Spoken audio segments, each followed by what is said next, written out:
संसार या ठिकाणी दुःख दिल्याशिवाय राहत नाही. अहो स्वप्नात सुद्धा संसारामध्ये सुख नाही. मी सांगत असतो एक आवडीने उदाहरण, लक्ष देऊन ऐका बरं का.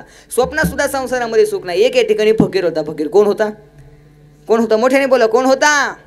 फकीर होता.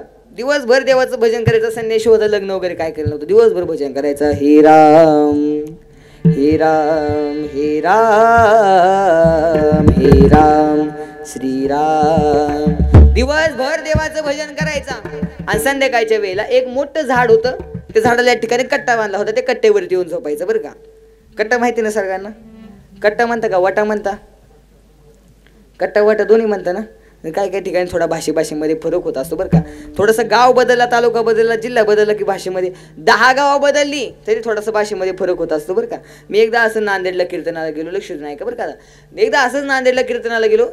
तिथे गेल्यानंतर 4-5 कार्यकर्ते माझ्याजवळ पळत आले. मला म्हणले, महाराज बरं झालं वेळेवर आल्या. काय म्हणले? आल्या. मी खाली पाहिलं, म्हणलं धोतर असून आल्या.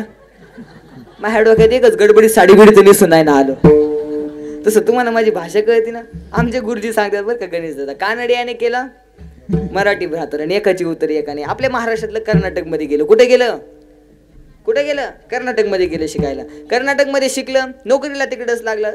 शिकल्यामुळे नोकरी सुद्धा तिकडं मिळाली पटकन. आता नोकरी तिकडे मिळाल्यामुळे छोकरी सुद्धा तिकडचीच केली त्याने. लग्न सुद्धा तिकडंच केलं. त्याने विचार केला, लग्न तिकडे केले, पूजा गावाकडे येऊन करावी. म्हणजे आपल्या महाराष्ट्रामध्ये गावाकडे आलं, सुंदर असा मंडप वगैरे टाकले, पाहुण्या रावण्यांना जेवायला बोलवलं. आता ती कर्नाटकीवरची स्त्री ही आपल्या महाराष्ट्रातलं, त्याची भाषा ह्याला कळा नाही, ह्याची भाषा त्याला कळा नाही. पण लग्न केलं, गावाकडे घेऊन आला, मंडप वगैरे टाकला, सगळ्यांना जेवणाकरता बोलवलं. सगळे पाहुणे रावळे जेवणाकरता आले. कढी लापशी वगैरे सुंदर जेवणाचा बेत केलता. ती कर्नाटकीवरून बायल तिथे आतमध्ये नटत होती. बायांचं लय असतं, एखाद्याच्या मैत्रीला जरी जायचं म्हणे तरी त्या नटून निघत. तशी ती आतमध्ये नटत होती. आणि ते नटापटा ठेवायचं काय ते सामान बोचकं काय ते खांद्यावरचं पर्स. हो, ते एकदा आम्हाला ड्रायव्हर मामाला आम्हाला नसरापूरच्या बाजारामध्ये सापडली बरं का. 2 तास शोधली, कुणाची 2 तास त्या पर्सला कोणी वालीच सापडला नाही. शेवटी मामाला म्हणलं, मामा बघा काय त्या पर्समध्ये. मामाने पर्स खोली. म्हणले, महाराज काय? म्हणलं काय नाही. म्हणले टिकल्याचं पाकिट आहे. म्हणलं किती टिकले आहेत? म्हणले 6 आहेत. म्हणलं 3 तुम्ही लावा आणि 3 मला द्या. म्हणलं आता काय करता. तसं ती आतमध्ये नटत होती. नटून वगैरे झालं, बाहेर येऊन सगळ्यांना कडी वाढत होती. कडी काय वाढत होती? कडी वाढत होती. कडी वाढत असताना काय झालं, त्याच्या नाकामध्ये होती एक नथ. त्या नथीमध्ये एक मोती होता. तो मोती निसटला आणि वाढत असताना एक जणाच्या कडीमध्ये पडला बरं का. वाढत असताना एक जणाच्या कडीमध्ये पडला. आता ती जी भाषा कर्नाटकी, ही जेवणार आपल्या महाराष्ट्रातलं, ती ह्याला म्हणते, अण्णा कडी तर मोतो. काय म्हणली? तिला काय म्हणायचं होतं? कडीमध्ये मोती पडलाय. पण तिची भाषा वेगळी. ती म्हणली, अण्णा कडी तर मोतो. हे म्हणलं ठेंगाच देत असते, कडीच असते का ते? विठ्ठल विठ्ठल विठ्ठल.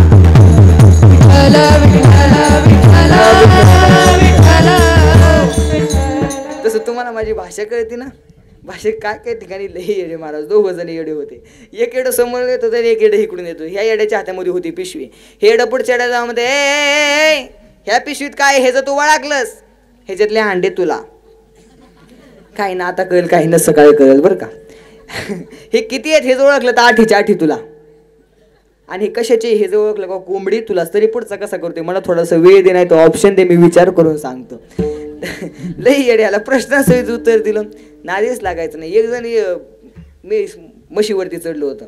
एक जण खाली होतं. खालचं म्हशीवरची चढलेला म्हणते, ए खाली उतर, पोलीस पकडत्याल.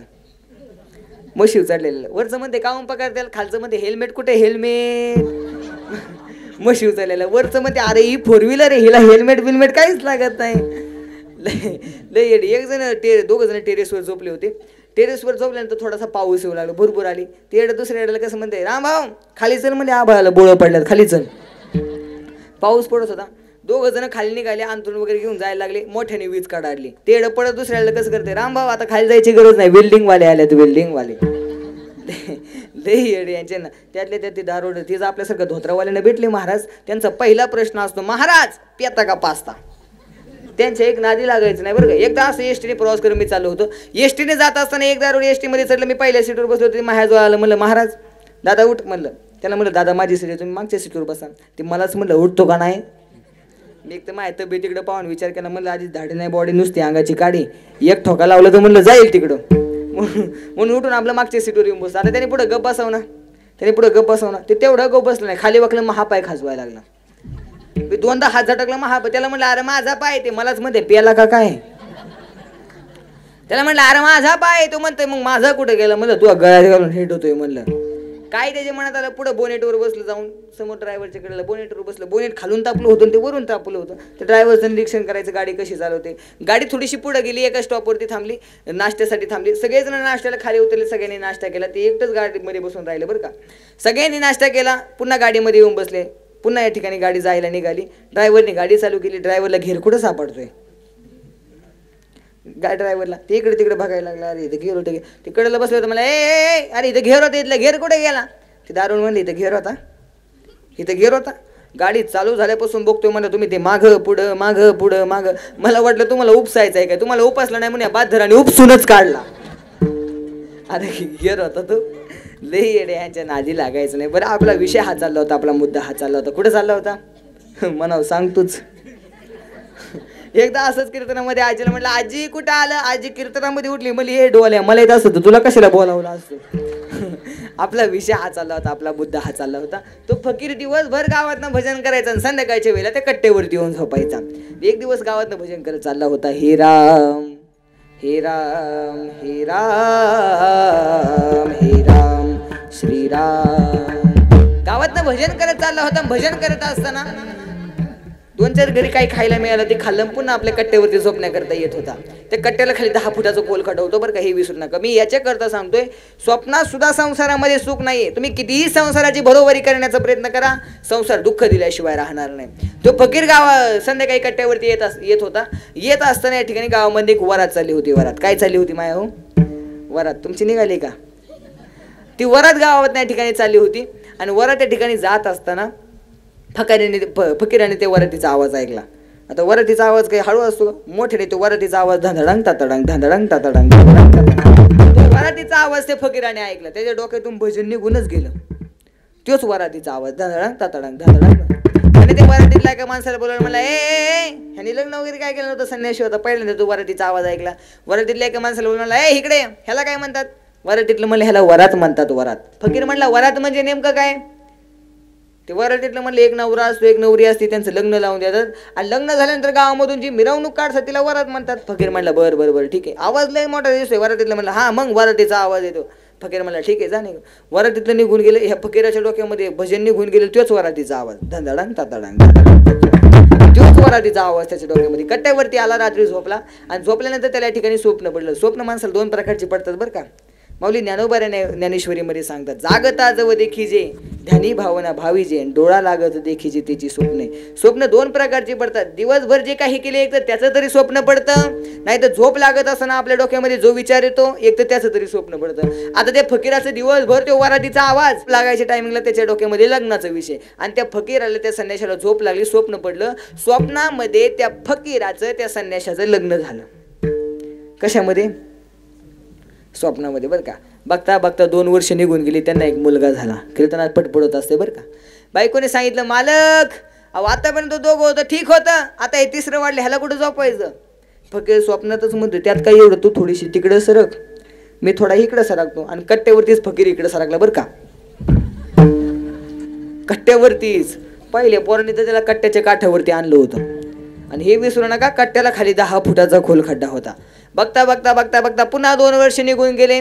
2रा मुलगा झाला. बायकोने सांगितलं, मालक अहो आतापर्यंत ठीक होतं, आता हे 4थं वाढलं, ह्याला कुठं झोपायचं. फकीर स्वप्नातच मध्ये त्यात काय एवढं, तू थोडीशी तिकडं सरक, मी थोडा इकडं सरकतो. आणि फकीर महाराज कट्टेवरती इकडं सरकाय गेला. बघता काय वरून 10 फुटावनी खाली पडला. माकड हाड मोडलं, माकड हाड. आणि माकड हाड मोडलं तर ते असं कट्ट्याला धरून उभं राहते बरं का. असं उभं राहते. आणि उभं राहिल्यानंतर मग ते स्वप्नातला संसार जर माकड हाड मोडत असेल, खरा काय करत असेल. विठ्ठल विठ्ठल.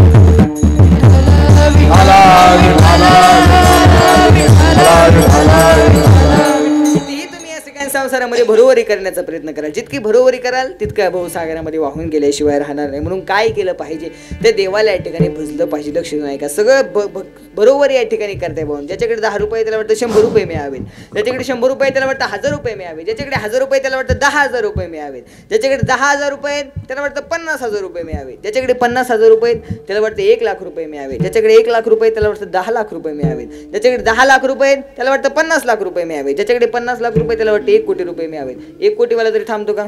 1 कोटीवाल्याला वाटतं आता सरपंच होण्यासारखं झाले, सरपंच व्हावं. सरपंचाला वाटते सभापती व्हावं, सभापतीला वाटते आमदार व्हावं, आमदाराला वाटते खासदार व्हावं, खासदाराला वाटते मंत्री व्हावं, मंत्र्याला वाटते मुख्यमंत्री व्हावं, मुख्यमंत्र्याला वाटते पंतप्रधान व्हावं, पंतप्रधानाला वाटते राष्ट्रपती व्हावं, राष्ट्रपतीला वाटते अजून पुढं काय आहे का? म्हणजे जीवनामध्ये आशा मात्र संपत नाही. सर्व सुखाची आशा जन्म गेला, क्षण एक मुक्ती यज्ञ नाही केला, हिंडता दिशाशी न पावला माया वेष्टीला जीव माझा. कितीही पैसे कमवून ठेवा, शेवटी आपल्यासोबत पैसा येत नाही. लक्ष नाही का? एक दिवस लक्ष्मी मातेचा आणि भगवान विष्णूचा संवाद चालू होता बरं का. लक्ष्मी मातेने सांगितलं, देवा या पृथ्वी तलावरती तुमच्यापेक्षा जास्त किंमत मला आहे. कोण म्हणते? लक्ष्मी माता. कुणाला म्हणते? देवाला म्हणते. तुमच्यापेक्षा जास्त किंमत मला आहे. देव म्हणले असं कसं बोलते लक्ष्मी, तो मला सिद्ध करून दाखव. लक्ष्मी माता म्हणाली, हो देवा, मी तुम्हाला वेप्रसंगी सिद्धही करून दाखवेल. एक दिवस लक्ष्मी माता आणि भगवान विष्णू आकाश मार्गाने विहार करत चालले असताना खालून एका मोठ्या माणसाची प्रेतयात्रा चालली होती. भरपूर समाज त्या प्रेतयात्रेला वाटे लावण्यासाठी होता, भरपूर समाज. लक्ष्मी मातेने विचार केला, हीच खरी संधी आहे देवाला दाखवून द्यायची आपलं कोण कोणी. लक्ष्मी मातेने काय केलं, त्या प्रेतावरती आपले दोन्ही हात मोकळे सोडले. लक्ष्मी म्हणजे पैसा. दोन्ही हात मोकळे सोडले. जसं दोन्ही हात मोकळे सोडले तसं त्या प्रेतयात्रेवरती पैशाचा पाऊस पडायला सुरू झाले. आता तुम्ही मला सांगा, लोक प्रेत नेतील का? पैसे गोळा करतील? सगळे पैसे गोळा करायला धावले. जी 4 जण घेऊन चालली होती त्यांनी मागून पाहिलं काय चालले, पैशाचा पाऊस. त्यांनी खाली टेकवलं ते पैसे गोळा करायला. पुढं मडगं घेऊन बिचार चाललं होतं, त्यांनी खाली टेकवलं ते पैसे गोळा करायला. सगळे पैसे गोळा करायला लागले. वरती लक्ष्मी माता हसली, म्हणले, हे बघा देवा, ही माझी किंमत आहे. देव म्हणले, असं कसं बोलते लक्ष्मी तू? सगळे तुझ्या मागे धावतायत मान्य, परंतु त्या गर्दीमध्ये एक जण उठला नाही का पैसे गोळा करायला?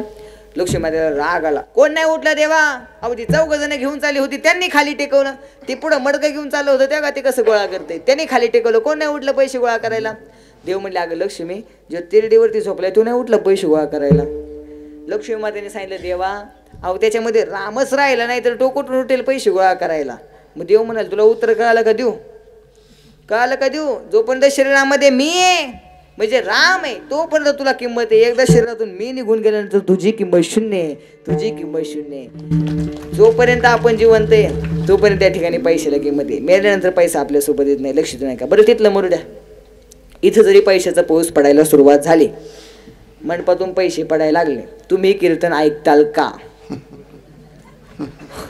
हो मेडसकर, ऐकताल का?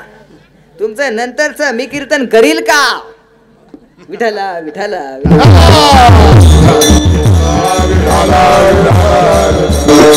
लक्ष देऊ नाही का? बरं का? विनोदाचा भाग सोडून द्या. सगळं जग बाबून पैशाच्या मागे धावते, पण किती जरी तुम्ही या संसारामध्ये भरोवरी करण्याचा प्रयत्न कराल, एक दिवस या भवसागरामध्ये वाहून गेल्याशिवाय राहणार नाही. अभंगाचं दुसरं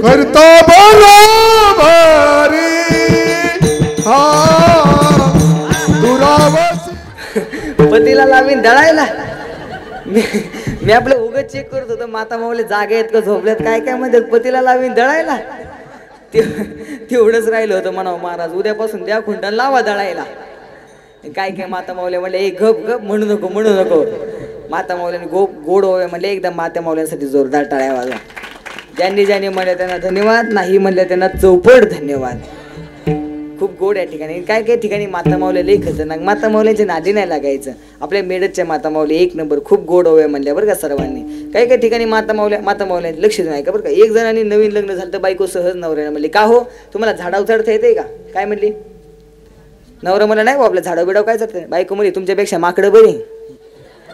त्या नवऱ्याला राग आला, जंगलामध्ये गेला. 15 दिवस नुसतं झाडावर चढायचं खाली उतरायचं, झाडावर चढायचं खाली उतरायचं. घरी आला बायकोला म्हणते, हे बघ मला झाडावर बी चढता येते खाली बी उतरता येते. बायको म्हणली, तुमच्यात आणि माकडाच्यात काय फरक? सहज बोलत त्यात माता माऊल्या. एक जणांनी बारीक कटिंग केली, घरी आलं बायकोला आवर्जून सांगितलं, मी कटिंग थोडीशी बारीक केल्यामुळे थोडासा तरुण दिसायलो ना, जरा आवडीने सांगायला मी कटिंग बारीक केली, थोडासा तरुण दिसायलो ना. बायको म्हणली, चपी करून यायची ना म्हणजे बाळूतच दिसला असतं. माता माऊल्यांच्या नादी लागायचं नाही. बरं आपला विषय हा चालला होता, आपला मुद्दा हा चालला होता. कुठे चालला होता म्हणाव सांग तूच. आपला विषय हा चालला होता, आपला मुद्दा हा चालला होता. जर जीवनामध्ये येऊन त्या देवाला भजलं नाही तर जन्म वाया गेल्याशिवाय राहणार नाही. जर तुम्ही संसारामध्ये बरोबरी करण्याचा प्रयत्न करा, संसार दुःख दिल्याशिवाय राहणार नाही. करिता बरोबरी दुरावसी दुरी, भवाची पुरी वाहवसी. म्हणून काय केलं पाहिजे सांगतो तुम्हासी भजारे विठ्ठला, नाही तरी गेला जन्म वाया. लोकांनी जगद्गुरु तुकोबाराने सांगितलं, तुकोबार आहे तुम्ही सर्व सारखं सांगताय देवाचं भजन करा, देवाचं भजन करा. तुमच्या देवाचं भजन करण्यासाठी काय लागतं? जगद्गुरु तुकोबाराय सांगतात, काही लागत नाही. फक्त भावनेने त्या परमेश्वराला भजा. तुमचा उद्धार झाल्याशिवाय राहणार काही नलगे एक